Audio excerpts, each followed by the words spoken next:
মেলা দেখে বাড়ি ফেরার পথে ভয়াবহ দুর্ঘটনার কবলে পিকআপ ভ্যান। ঘটনার জেরে ইতিমধ্যেই দুজনের মৃত্যুর খবর পাওয়া যাচ্ছে, আহত ৯ জন। আহতদের প্রথমে কামারপুকুর গ্রামীণ হাসপাতাল ও পরে আরামবাগ মেডিকেল কলেজে নিয়ে যাওয়া হয়েছে। ঘটনাস্থলে পৌঁছেছে গোঘাট থানার পুলিশ। স্থানীয় ও পুলিশ সূত্রে খবর, এদিন একটি পিকআপ ভ্যানে করে পশ্চিম মেদিনীপুরের তাতারপুরে দোল মেলা দেখে গোঘাটের আঁশলৌড়ি গ্রামে ফেরার পথে হাজিপুর করপুকুর এলাকায় হঠাৎ করে নিয়ন্ত্রণ হারিয়ে পিকআপ ভ্যানটি রাস্তার পাশে থাকা একটি গাছে সজোরে ধাক্কা মারে। ঘটনার জেরে গাড়িতে থাকা ৯ জন আহত হয়। স্থানীয়দের সহায়তায় তড়িঘড়ি আহতদের কামারপুকুর গ্রামীণ হাসপাতালে ভর্তি করা হয়। এদের মধ্যে ৫ জনের অবস্থা আশঙ্কাজনক। ঘটনায় ইতিমধ্যেই ২ জনের মৃত্যু হয়েছে বলে পুলিশ সূত্রে জানা গেছে। মৃত্যুর সংখ্যা আরও বাড়তে পারে বলে আশঙ্কা করা হচ্ছে। ওরা সব আঁশলৌড়ি থেকে তাতারপুরে চাঁচুরি দেখতে গেছিলো।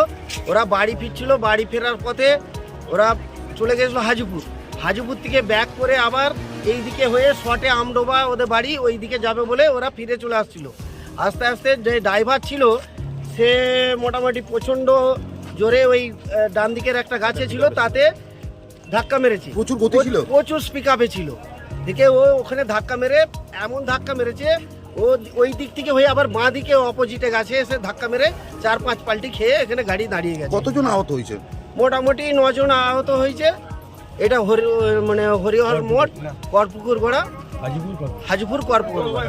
বিভিন্ন ধরনের খবরের জন্য লাইক ও সাবস্ক্রাইব করুন বাংলার কথা।